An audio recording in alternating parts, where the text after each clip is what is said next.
ಕಾರ್ಕಳದಲ್ಲಿ ನಡೆದಿರುವಂತಹ ಪೈಶಾಚಿಕ ಕೃತ್ಯಕ್ಕೆ ಈಗ ಕಾರ್ಕಳ ಮಂದಿ ಬೆಚ್ಚಿ ಬಿದ್ದಿದ್ದಾರೆ.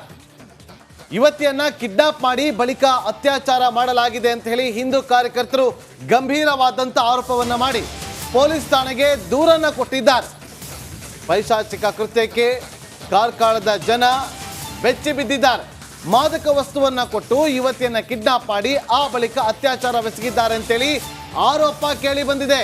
ನಿರ್ಜನ ಪ್ರದೇಶಕ್ಕೆ ಕರೆದುಕೊಂಡು ಹೋಗಿ ಅಲ್ಲಿ ಸಾಮೂಹಿಕ ಅತ್ಯಾಚಾರ ಮಾಡಲಾಗಿದೆ ಅಂತೇಳಿ ಹಿಂದೂ ಕಾರ್ಯಕರ್ತರು ಗಂಭೀರವಾದಂಥ ಆರೋಪವನ್ನ ಮಾಡಿದ್ದಾರೆ. ಅನ್ಯ ಕೋಮಿನ ಯುವಕನೊಬ್ಬ ನಿನ್ನೆ ಯುವತಿಯನ್ನ ಬೆಳಗ್ಗೆ 10 ಗಂಟೆಗೆ ಕಾರ್ನಲ್ಲಿ ಪಿಕ್ ಮಾಡಿದ್ದ. ಆ ಬಳಿಕ ಸಂಜೆ ವಾಪಸ್ ಕರೆದುಕೊಂಡು ಬಂದಿದ್ದ. ಸೊ ತಾನು ಮದ್ಯ ಕುಡಿದು ಬಳಿಕ ಅತ್ಯಾಚಾರ ನಡೆಸಿರುವಂಥ ಅಲ್ತಾಫ್ ಅಂತ ಹೇಳಲಾಗ್ತಾ ಇದೆ. ಇಬ್ಬರು ಆರೋಪಿಗಳನ್ನ ಬಂಧನ ಮಾಡಲಾಗಿದೆ. ಮತ್ತೊಬ್ಬ ಆರೋಪಿಗಾಗಿ ಶೋಧ ಕಾರ್ಯಾಚರಣೆಯನ್ನ ಮಾಡಲಾಗ್ತಾ ಇದೆ. ದೂರು ಕೊಟ್ಟಿರುವಂಥ ಹಿನ್ನೆಲೆಯಲ್ಲಿ ಪೊಲೀಸರು ತನಿಖೆಯನ್ನ ಮುಂದುವರೆಸಿದ್ದಾರೆ. ಕಾರ್ಕಳದ ಜನ ಈಗ ಬೆಚ್ಚಿ ಬಿದ್ದಿದ್ದಾರೆ. ನೋಡಿ, ನಿನ್ನೆ ಬೆಳಗ್ಗೆ ಯುವತಿಯನ್ನ ಕರೆದುಕೊಂಡು ಹೋಗಿದ್ದಂಥ ಇದೇ ಯುವಕ ಬಳಿಕ ಕಾರ್ನಲ್ಲಿ ಕರ್ಕೊಂಡು ವಾಪಸ್ ಬರ್ತಾನೆ. ಆಗ ಹಿಂದೂ ಕಾರ್ಯಕರ್ತರು ಅಡ್ಡಗಟ್ಟಿ ನೋಡಿದಾಗ ನಶೆಯಲ್ಲಿದ್ದಂಥ ಯುವತಿ. ಇನ್ನು ಈ ಘಟನೆಯಿಂದ ಹಿಂದೂ ಕಾರ್ಯಕರ್ತರು ಕೆರಳಿ ಕೆಂಡವಾಗಿದ್ದಾರೆ. ಅಷ್ಟೇ ಅಲ್ಲದೆ ಶಾಸಕ ಸುನಿಲ್ ಕುಮಾರ್ ಅವರು ಕೂಡ ಈ ವಿಚಾರವಾಗಿ ನಾವು ಗಂಭೀರವಾಗಿ ಪರಿಗಣನೆಗೆ ತೆಗೆದುಕೊಳ್ತೀವಿ, ಮುಂದಿನ ದಿನಗಳಲ್ಲಿ ದೊಡ್ಡ ಮಟ್ಟದಲ್ಲಿ ಹೋರಾಟವನ್ನ ಮಾಡ್ತೀವಿ ಅಂತೇಳಿ ಎಚ್ಚರಿಕೆಯನ್ನ ಕೊಟ್ಟಿದ್ದಾರೆ. ಕರಾಳ ದಿನವನ್ನಾಗಿಸಿದ ಪ್ರಕರಣ ಇದು. ಕೃತ್ಯವನ್ನ ಖಂಡಿಸಿ ಹಿಂದೂ ಪರ ಸಂಘಟನೆಗಳು ಹೋರಾಟಕ್ಕೆ ಧುಮುಕ್ತಾ ಇದೆ. ಈ ಘಟನೆ ಹಿಂದೆ ಡ್ರಗ್ ಮಾಫಿಯಾದ ನಂಟು ಇದೆ ಅಂತೇಳಿ ಮತ್ತೊಂದು ಆರೋಪವನ್ನ ಮಾಡಿದ್ದಾರೆ. ಇದು ಪೂರ್ವ ನಿಯೋಜಿತ ಕೃತ್ಯ. ಹಿಂದೂ ಸಂಘಟನೆಗಳ ಗಂಭೀರ ಆರೋಪ ಇದು. ಹಿಂದೂ ಪರ ಸಂಘಟನೆಗಳು ಈಗ ಪ್ರತಿಭಟನೆಯನ್ನ ಮಾಡೋದಕ್ಕೆ ಮುಂದಾಗ್ತಾ ಇದ್ದು, ಘಟನೆ ನಡೆದಂತ ಸ್ಥಳದ ದೃಶ್ಯಾವಳಿಯನ್ನ ಗಮನಿಸ್ತಾ ಇದ್ದೀವಿ. ಮತ್ತೊಂದು ಕಡೆ ಹಿಂದೂ ಕಾರ್ಯಕರ್ತರು ದೂರನ್ನ ಕೊಡ್ತಾ ಇರುವಂತ ದೃಶ್ಯವನ್ನ ಕೂಡ ನಾವಿಲ್ಲಿ ಗಮನಿಸ್ತಾ ಇದ್ದೀವಿ. ಅಲ್ತಾಫ್ ಈತನನ್ನ ಈಗ ಪೊಲೀಸರು ಅರೆಸ್ಟ್ ಮಾಡಿದ್ದಾರೆ. ಈತನ ಜೊತೆಯಲ್ಲಿ ಮತ್ತೊಬ್ಬನನ್ನ ಕೂಡ ಅರೆಸ್ಟ್ ಮಾಡಿದ್ದು, ಮತ್ತೊಬ್ಬ ಆರೋಪಿಯನ್ನ ಹುಡುಕಾಟವನ್ನ ನಡೆಸೋದಕ್ಕೆ ಪೊಲೀಸರು ಮುಂದಾಗಿದ್ದಾರೆ. ಮತ್ತೆ ಇದರಲ್ಲಿ ನಿಜವಾಗಿ ಏನಾಗಬೇಕು ನಿಮ್ಮ ಹೆಣ್ಣಿಗಾದ ಅನ್ಯಾಯವನ್ನ. ಉಡುಪಿಯ ಕಾರ್ಕಳದಲ್ಲಿ ನಡೆದಿರುವಂತಹ ಯುವತಿಯ ಅತ್ಯಾಚಾರವನ್ನ ಶೀಘ್ರವಾಗಿ ಆರೋಪಿಗಳನ್ನ ಪತ್ತೆ ಮಾಡಬೇಕು, ಕಠಿಣ ಶಿಕ್ಷೆಯನ್ನು ವಿಧಿಸಬೇಕು ಅಂತ ಈಗಾಗಲೇ ಹಿಂದೂ ಸಂಘಟನೆಗಳು ಒತ್ತಾಯವನ್ನ ಕೂಡ ಮಾಡಿರುವಂತದ್ದು. ಜೊತೆಗೆ ಇವತ್ತು ಸಭೆಯನ್ನ ಕೂಡ ನಡೆಸಿ ಪೊಲೀಸರಿಗೆ ಆ ಒತ್ತಾಯದ ಒಂದು ಮನವಿಯನ್ನ ಕೂಡ ನೀಡಿರುವಂತದ್ದು. ನಮ್ಮ ಜೊತೆಗೆ ಹಿಂದೂ ಸಂಘಟನೆಯ ಮುಖಂಡರು ಇದ್ದಾರೆ. ಒಂದು ನೋಡಿ, ಇದು ಕಾರ್ಕಳದ ಜನತೆ ತಲೆ ತಗ್ಗಿಸುವಂತ ವಿಚಾರ. ಒಂದು ಹೆಣ್ಮಗಳನ್ನ ಅಪಹರಣ ಮಾಡಿ ಅವಳಿಗೆ ಆಸೆ ಆಮಿಷಗಳನ್ನು ತೋರಿಸಿ ಅವಳನ್ನ ಯಾವುದೋ ಕಾಡಿಗೆ ಕರೆದುಕೊಂಡು ಅಲ್ಲಿ ಬಲವಂತದ ರೇಪ್ ಮಾಡ್ತಾರೆ ಅಲ್ತಾಫ್ ಅನ್ನುವಂತ ವ್ಯಕ್ತಿ. ಆ ನಂತರ ಅವನ ಮತ್ತೆ ಇಬ್ಬರ ಸಹಚರನ್ನ ಕರೆದು ಅವರನ್ನು ಕೂಡ ಅಲ್ಲಿ ಅತ್ಯಾಚಾರ ಮಾಡುವಂತ ಕೆಲಸಗಳಾಗುತ್ತೆ. ಅವಳನ್ನ ತಂದು ಮನೆ ಹತ್ರ ಬಿಸಾಕಿ ಹೋಗ್ತಾರೆ. ಮತ್ತು ಪೊಲೀಸ್ ತನಿಖೆಯಲ್ಲಿ ಅವಳಿಗೆ ಅಮಲ ಪದಾರ್ಥವನ್ನು ನೀಡಿದ್ದಾರೆ ಎನ್ನುವಂಥದ್ದು ಬಂದಿದೆ. ಆ ಅಮಲ ಪದಾರ್ಥ ಯಾವುದು ಅಂತ ಆಗ್ಬೇಕಲ್ಲ, ಅದನ್ನ ತನಿಖೆ ಮಾಡಬೇಕು. ಇವತ್ತು ನಮಗೆ ಬಂದಿರುವಂತಹ ಮಾಹಿತಿ ಏನಂತ ಕೇಳಿದ್ರೆ, ಅಮಲ ಪದಾರ್ಥ ಅಂದ್ರೆ ಡ್ರಗ್ಸ್ ನೀಡಿದ್ದಾರೆ. ಈ ಅಲ್ತಾಫ್ ಎನ್ನುವಂತ ವ್ಯಕ್ತಿ ಡ್ರಗ್ಸ್ ಮಾಫಿಯಾವನ್ನು ನಡೆಸ್ತಾ ಕಾರ್ಕಳದಲ್ಲಿ ಕಾಲೇಜಿನ ಸೆಂಟರ್ಗಳಿರ್ಬೋದು ಅಥವಾ ವಿದ್ಯಾರ್ಥಿಗಳಿಗಿರ್ಬೋದು, ಈ ರೀತಿಯ ಹೆಣ್ಮಕ್ಳಿಗಿರ್ಬೋದು ನಿರಂತರವಾಗಿ ಡ್ರಗ್ಸ್ ಅನ್ನ ಕೊಟ್ಟು ಭಾರಿ ದೊಡ್ಡದಾಗಿ ಒಂದು ವ್ಯವಸ್ಥಿತವಾದ ಷಡ್ಯಂತ್ರ. ಇದೊಂದು ಪೂರ್ವಯೋಜಿತ ಕೃತ್ಯ.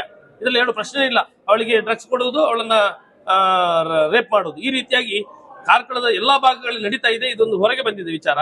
ಇದಕ್ಕೋಸ್ಕರ ನಾವು ಪೊಲೀಸ್ ಇಲಾಖೆಗೆ ಆಗ್ರಹ ಮಾಡುವುದು, ರಾಜ್ಯದ ಗೃಹ ಸಚಿವರಿಗೆ ನಾವು ಆಗ್ರಹ ಮಾಡುವಂತದ್ದು, ನೀವು ಇದನ್ನ ತನಿಖೆಯನ್ನ ಮಾಡಬೇಕು. ಇದರ ಹಿಂದಿರುವಂತಹ ಏನು ಶಕ್ತಿಗಳಿದೆ, ಇದರ ಹಿಂದೆ ಯಾವ ವ್ಯವಸ್ಥಿತವಾದ ಷಡ್ಯಂತ್ರ ಇದೆ, ಇದರ ಡ್ರಗ್ಸ್ ಮಾಫಿಯಾದ ಹಿಂದಿರುವಂತಹ ಏನು ಕಾಣದ ಕೈಗಳಿದೆ, ಅದನ್ನೆಲ್ಲವನ್ನು ಬಯಲಿಗೆಳಿಬೇಕಲ್ಲ. ಅದಕ್ಕೋಸ್ಕರ ತನಿಖೆ ಆಗ್ಬೇಕು. ಅದಕ್ಕೋಸ್ಕರ ಪೊಲೀಸ್ ಇಲಾಖೆ ನಿಷ್ಪಕ್ಷಪಾತವಾದ ತನಿಖೆ ಮಾಡಬೇಕು. ಇಲ್ಲದಿದ್ರೆ ಇದು ಕೊನೆಗೆ ಯಾವುದೋ ಒಂದು ಹಂತಕ್ಕೆ ತಲುಪ್ತದೆ. ಅನಂತರ ಮತ್ತೆ ಈ ರೀತಿಯ ಕೃತ್ಯಗಳು ಮತ್ತೆ ಮತ್ತೆ ಪುನರಾವರ್ತನೆ ಆಗ್ತದೆ. ಹಾಗೆ ಆಗಬಾರ್ದು ಅಂತ ಹೇಳಿದ್ರೆ ತನಿಖೆ ಆಗಬೇಕು. ಸಮಾಜ ಶಾಂತಿಯಲ್ಲಿ ಇರಬೇಕಾದ್ರೆ ಇದರ ಹಿಂದಿರುವಂತಹ ಎಲ್ಲವನ್ನು ಕೂಡ ಬಯಲಿಗೆಳಬೇಕು ಎನ್ನುವಂತ ಆಗ್ರಹ. ಇದಕ್ಕೆ ಪೂರಕವಾಗಿ ಇಡೀ ಸಮಾಜ ಖಂಡನ ಸಭೆಯನ್ನ ನಾವು ನಿರ್ಣಯವನ್ನು ಮಾಡಿದ್ದೇವೆ. ನಾಡಿದ್ದು ಸೋಮವಾರ ದಿವಸ ಬೆಳಿಗ್ಗೆ 10 ಗಂಟೆ ಖಂಡನ ಸಭೆ ಆಗುತ್ತೆ ಕಾರ್ಕಳದಲ್ಲಿ. ಇದೊಂದು ವ್ಯವಸ್ಥಿತವಾದ ಕೃತ್ಯ ಅನ್ನುವಂತ ಅನುಮಾನಗಳಿಗೆ ಏನಾದ್ರು ಪುರಾವೆಗಳಿದೆಯಾ, ಅಥವಾ ಮುಂದೆ ಅದನ್ನ ಭೇದಿಸುವಂತ ಹಂತಕ್ಕೆ ನೀವೇನಾದ್ರೂ ಪೊಲೀಸರಿಗೆ ಸಹಾಯ ಮಾಡ್ತೀರಾ? ನಾವು 100% ನಿರಂತರವಾಗಿ ಪೊಲೀಸ್ ಇಲಾಖೆಗೆ ಈ ರೀತಿಯ ಮಾಹಿತಿಗಳನ್ನು ಕೊಡ್ತಾನೆ ಬಂದಿದ್ದೇವೆ. ಮತ್ತೆ ಇದಕ್ಕೆ ಪುರಾವೆ ಅಂತ ಹೇಳಿದ್ರೆ ಪೊಲೀಸ್ ತನಿಖೆಯಲ್ಲಿ ಕೂಡ ಮತ್ತು ಡಾಕ್ಟರ್ ಇದರಲ್ಲಿ ಕೂಡ ಇದನ್ನು ಅಮಲು ಪದಾರ್ಥ ಕೊಟ್ಟಿದ್ದಾರೆ ಅಂತ ಬಂದಿದೆ. ಅಂದ್ರೆ ಡ್ರಗ್ಸ್ ಅಮಲು ಪದಾರ್ಥ ಏನು, ಡ್ರಗ್ಸ್ ಕೊಟ್ಟಿರುವಂತದ್ದಾಗಿದೆ. ಹೀಗಾಗಿ ಡ್ರಗ್ಸ್ ಗಳನ್ನ ನೀಡಿ ಇದನ್ನ ಮಾಡಿದೆ ಅಂತ ಹೇಳಿದ್ರೆ ಒಂದು ಲವ್ ಜಿಹಾದ್, ಒಂದು ಡ್ರಗ್ಸ್ ಮಾಫಿಯಾ, ಇದು ಎರಡು ನಡೀತಾ ಇದೆ. ಇದನ್ನ ತಕ್ಷಣ ಪೊಲೀಸ್ ಇಲಾಖೆ ಇದರಲ್ಲಿ ಯಾವುದೇ ರಾಜ್ಯಕ್ಕೆ ಇನ್ಫ್ಲುಯೆನ್ಸ್ ಇಲ್ಲದೆ ಎಲ್ಲದನ್ನ ತನಿಖೆಯನ್ನು ನಿಷ್ಪಕ್ಷಪಾತ ಮಾಡಿದ್ರೆ ಎಲ್ಲರೂ ಕೂಡ ಸಮಾಜ ಶಾಂತಿ ನೆಲೆಸಿ. ಇಲ್ಲದಿದ್ರೆ ಈ ಯುವ ಜನತೆ ಇವತ್ತು ಇದನ್ನು ದಾರಿ ತಪ್ಪಲಿಕ್ಕೆ ಬಾರಿ ದೊಡ್ಡ ಒಂದು ಇವತ್ತು ಏನು ಜಿಹಾದ್ ಎನ್ನುವಂತ ಕೃತ್ಯ ಇದೆ ಅದು ಎಲ್ಲರನ್ನ ಕೂಡ ದಾರಿ ತಪ್ಪಿಸುವಂತ ಕೆಲಸವನ್ನ ಮಾಡ್ತಾ ಇದೆ. ಇದು ಸಮಾಜದ ಅಸ್ಥಿರತೆಯನ್ನ ಅಲುಗಾಡಿಸುವಂತ ಕೆಲಸವನ್ನ ಮಾಡ್ತಾ ಇದೆ. ಅದಕ್ಕೋಸ್ಕರ ನಾವು ಹೇಳುವಂತದ್ದು ಇವತ್ತು ಪೊಲೀಸ್ ಇದಕ್ಕೆ ತನಿಖೆಯನ್ನು ಮಾಡಬೇಕು. ಸರ್ಕಾರ ಕೂಡ ಇದಕ್ಕೆ ಗೃಹ ಸಚಿವರು ಇದಕ್ಕೆ ತನಿಖೆಯನ್ನು ಮಾಡ್ಲಿಕ್ಕೆ ಮಾಡ್ಬೇಕಂತ ಅನ್ನುವಂಥದ್ದು ನಾವು ಆಗ್ರಹವನ್ನ ಮನವಿಯನ್ನ ಮಾಡ್ತಾ ಇದ್ದೇವೆ. ಯುವತಿಯ ಅತ್ಯಾಚಾರದ ಹಿಂದೆ ಡ್ರಗ್ಸ್ ಮತ್ತೆ ಲವ್ ಜಿಹಾದ್ ಅನ್ನುವಂಥದ್ದು ಶಂಕೆ ಇದೆ ಅನ್ನೋದನ್ನ ಬಲವಾಗಿ ಹಿಂದೂ ಸಂಘಟನೆಗಳು ಹೇಳ್ತಾ ಇರುವಂತದ್ದು. ಹಾಗಾಗಿ ಸರ್ಕಾರ, ಗೃಹ ಸಚಿವರು ಸಮಗ್ರ ತನಿಖೆಯನ್ನು ನಡೆಸಿ ಆರೋಪಿಗೆ ಶಿಕ್ಷೆಯನ್ನು ವಿಧಿಸಬೇಕು ಅನ್ನುವಂತ ಒತ್ತಾಯವನ್ನು ಮಾಡ್ತಿದ್ದಾರೆ. ಕ್ಯಾಮರಾ ಪರ್ಸನ್ ಅಂಕಿತ್ ಜೊತೆಗೆ ಹರೀಶ್ ಪಾಲೆಚಾರ್, ರಿಪಬ್ಲಿಕ್ ಕನ್ನಡ, ಉಡುಪಿ. ಹಿಂದೂ ಕಾರ್ಯಕರ್ತರು ಈಗ ಆಕ್ರೋಶವನ್ನ ಹೊರ ಹಾಕ್ತಿದ್ದಾರೆ. ಅಷ್ಟೇ ಅಲ್ಲದೆ ಮುಂದಿನ ದಿನಗಳಲ್ಲಿ ದೊಡ್ಡ ಮಟ್ಟದಲ್ಲಿ ಹೋರಾಟವನ್ನ ಮಾಡೋದಕ್ಕೂ ಕೂಡ ಅವರು ಕರೆಯನ್ನ ಕೊಟ್ಟಿದ್ದಾರೆ. ನಿಮಗೆ ಇಲ್ಲಿ 4 ದೃಶ್ಯವನ್ನು ತೋರಿಸ್ತಾ ಇದ್ದೀವಿ. ಇಬ್ಬರು ಆರೋಪಿಗಳ ಫೋಟೋ, ಸುಬೇರ್ ಮತ್ತು ಅಲ್ತಾಫ್ ಇಬ್ಬರು ಆರೋಪಿಗಳು, ಬಂಧಿತ ಆರೋಪಿಗಳು ಇವರು. ಮತ್ತೊಂದು ಕಡೆ ಕಾರ್ಕಳದಲ್ಲಿ ಹಿಂದೂ ಪರ ಸಂಘಟನೆಗಳು ಒಂದು ಮೀಟಿಂಗನ್ನು ಕೂಡ ಮಾಡಿದ್ದಾರೆ. ಜೊತೆಗೆ ಆ ಹಿಂದೂ ಯುವತಿಯನ್ನು ಕರೆದುಕೊಂಡು ಹೋಗಿ ಸಾಮೂಹಿಕ ಅತ್ಯಾಚಾರವೆಸಗಲಾಗಿದೆ ಅಂಥೇಳಿ ಏನು ಆರೋಪವನ್ನು ಮಾಡಲಾಗಿದೆಯಲ್ಲ, ಗಂಭೀರವಾದಂಥ ಆರೋಪ, ಆ ಘಟನೆ ನಡೆದಂಥ ಸ್ಥಳದ ದೃಶ್ಯವನ್ನು ಕೂಡ ನೀವು ಇಲ್ಲಿ ಗಮನಿಸ್ತಾ ಇದ್ದೀರಿ. ಕಾರ್ಕಳದಲ್ಲಿ ನಡೆದಿರುವಂಥ ಘಟನೆಯಿಂದ ಕಾರ್ಕಳದ ಜನ ಈಗ ಬೆಚ್ಚಿ ಬಿದ್ದಿದ್ದಾರೆ. ಶಾಸಕ ಸುನಿಲ್ ಕುಮಾರ್ ಕಾರ್ಕಳ ಅವರು ಕೂಡ ಮಾತಾಡಿದ್ರು ಇದೇ ವಿಚಾರವಾಗಿ. ನೋಡಿ, ನಿನ್ನೆ ಆ ಯುವತಿಯನ್ನು ಇದೇ ಅಲ್ತಾಫ್ ಕಾರ್ನಲ್ಲಿ ಕರೆದುಕೊಂಡು ಹೋಗಿದ್ದ. ವಾಪಸ್ ಕರೆದುಕೊಂಡು ಬರುವಂಥ ಸಂದರ್ಭದಲ್ಲಿ ಹಿಂದೂ ಕಾರ್ಯಕರ್ತರು ಅಡ್ಡಗಟ್ಟಿ ನೋಡಿದಾಗ ಕಾರಿನಲ್ಲಿದ್ದಂಥ ಯುವತಿ ನಶೆಯಲ್ಲಿದ್ದಳಂತೆ.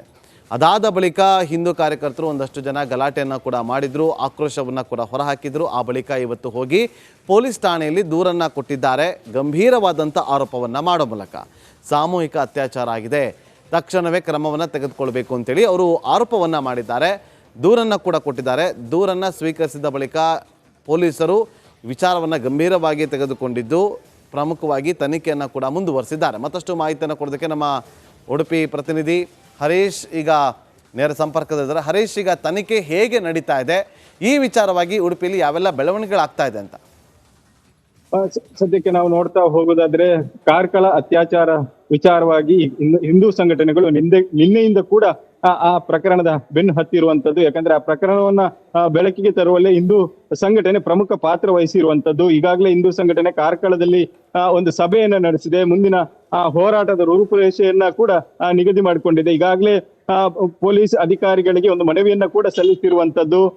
ಇದರ ಹಿಂದೆ ಒಂದು ಪ್ರಮುಖವಾಗಿ 2 ಅಂಶಗಳನ್ನ ಹೇಳಿರುವಂತದ್ದು. ಒಂದು, ಆ ಸಾಮೂಹಿಕವಾದ ಅತ್ಯಾಚಾರ ನಡೆದಿದೆ ಅನ್ನುವ ಒಂದು ಅವರ ಅನುಮಾನವನ್ನು ವ್ಯಕ್ತಪಡಿಸಿರುವಂತದ್ದು. ಜೊತೆಗೆ ಇನ್ನು ಡ್ರಗ್ಸ್ ಮಾಫಿಯಾ ಇದರಲ್ಲಿ ಹಿಂದೆ ಕೈವಾಡ ಇದೆ, ಮತ್ತೆ ಲವ್ ಜಿಹಾದಿನ ಕೈವಾಡ ಇದೆ ಅನ್ನುವಂತ ಅವರ ಒಂದು ಅನುಮಾನವನ್ನ ಅವರು ವ್ಯಕ್ತಪಡಿಸಿರುವಂತದ್ದು. ಈಗಾಗಲೇ ಹಿಂದೂ ಸಂಘಟನೆಗಳು ಬೇರೆ ಬೇರೆ ರೀತಿಯ ಸಭೆಗಳನ್ನ ಕೂಡ ನಡೆಸಿರುವಂತದ್ದು. ಭೋವಿ ಸಮಾಜದ ಮುಖಂಡರುಗಳ ಜೊತೆಗೆ ಕೂಡ ಸಭೆಯನ್ನ ನಡೆಸಿದ್ದಾರೆ.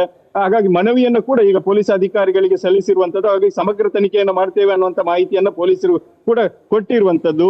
ಕಾರ್ಕಳ ಭಾಗದಲ್ಲಿ ಗ್ರಾಮೀಣ ಪ್ರದೇಶದಲ್ಲಿ ಸಾಕಷ್ಟು ಡ್ರಗ್ಸ್ ನ ಹಾವಳಿ ಇದೆ ಮತ್ತು ಹೆಣ್ಣು ಮಕ್ಕಳನ್ನ ಈ ರೀತಿಯ ಅಮಾಯಕ ಹೆಣ್ಣು ಮಕ್ಕಳನ್ನ ಈ ರೀತಿಯಾಗಿ ಕೃತ್ಯಗಳಿಗೆ ಆಮಿಷ ಒಡ್ಡಿ ಬಳಸಿಕೊಳ್ಳಲಾಗ್ತದೆ ಅನ್ನುವಂತ ಒಂದು ಆರೋಪವನ್ನು ಕೂಡ ಭೋವಿ ಸಮಾಜ ಕೂಡ ಮಾಡಿರುವಂತದ್ದು. ಜೊತೆಗೆ ಹಿಂದೂ ಸಂಘಟನೆಗಳು ಮುಂದಿನ ದಿನಗಳಲ್ಲಿ ಸರಿಯಾದ ತನಿಖೆಯನ್ನು ನಡೆಸಿ 3 ಜನ ಆರೋಪಿಗಳನ್ನ ಬಂಧಿಸಿ ಅವರಿಗೆ ಕಠಿಣ ಶಿಕ್ಷೆಯನ್ನ ಕೊಡುವಲ್ಲಿ ಪೊಲೀಸ್ ಇಲಾಖೆ ಅಥವಾ ರಾಜ್ಯ ಸರ್ಕಾರ ಮನಸ್ಸು ಮಾಡಿಲ್ಲ ಅಂದ್ರೆ ಉಗ್ರವಾದ ಹೋರಾಟವನ್ನ ಬೀದಿಗಿಳಿದು ಮಾಡ್ತೇವೆ ಅನ್ನುವಂತ ಒಂದು ಎಚ್ಚರಿಕೆಯನ್ನು ಕೂಡ ಕೊಟ್ಟಿರುವಂತದ್ದು.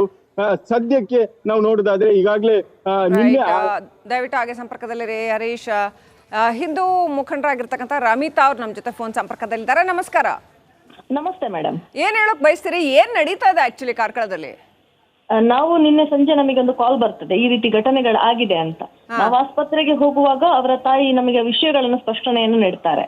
ಅವಳಿಗೆ ನಶೆ ಮತ್ತು ಅವಳಿಗೆ ನಡಿಲಿಕ್ಕೆ ಆಗಿರದೇ ಇರುವಂತ ಸಂದರ್ಭದಲ್ಲಿ ಅವಳನ್ನ ಆಸ್ಪತ್ರೆಗೆ ಅಡ್ಮಿಟ್ ಮಾಡಿರುವಂತದ್ದು. ಮತ್ತೆ ಎಲ್ಲ ವಿಷಯಗಳು ಬೆಳಕಿಗೆ ಬರುವಂತದ್ದು ಅವಳ ಮೇಲೆ ಸಾಮೂಹಿಕ ಅತ್ಯಾಚಾರ ಆಗಿದೆ ಅಂತ. ಒಂದು ಬಡ ಹಿಂದೂ ಯುವತಿಯ ಮೇಲೆ ಅವಳನ್ನು ಒಂದು ನಿರ್ಜನ ಪ್ರದೇಶಕ್ಕೆ ಕರ್ಕೊಂಡು ಹೋಗಿ ಒಂದು ಔಷಧಿಯನ್ನು ನೀಡಿ, ಅಂದ್ರೆ ನಮ್ಮ ಪ್ರಕಾರ ನಾವು ಡ್ರಗ್ಸ್ ಅಂತಾನೆ ಹೇಳ್ತೇವೆ. ಯಾಕಂದ್ರೆ ನಾವು ಅವಳನ್ನು ನೋಡುವಾಗ ಅವಳ ಸ್ಥಿತಿಗತಿಗಳು ಹಾಗೆ ಇತ್ತು, ತುಂಬಾ ಮತ್ತಲ್ಲಿದ್ರು, 10:30 ಆದ್ರೂ ಅವಳಿಗೆ ಇನ್ನು ಮಂಪರು ಬಂದಿರಲಿಲ್ಲ. ಅವಳ ಮೇಲೆ ಒಂದು ಸಾಮೂಹಿಕ ಅತ್ಯಾಚಾರ ಆಗಿದೆ. ಒಂದು ಪೈಶಾಚಿಕ ಘಟನೆ ಅಂತ ಹೇಳಿ ನಾನು ಇದನ್ನು ತೀವ್ರವಾಗಿ ಖಂಡಿಸ್ತಾ ಇದ್ದೇನೆ.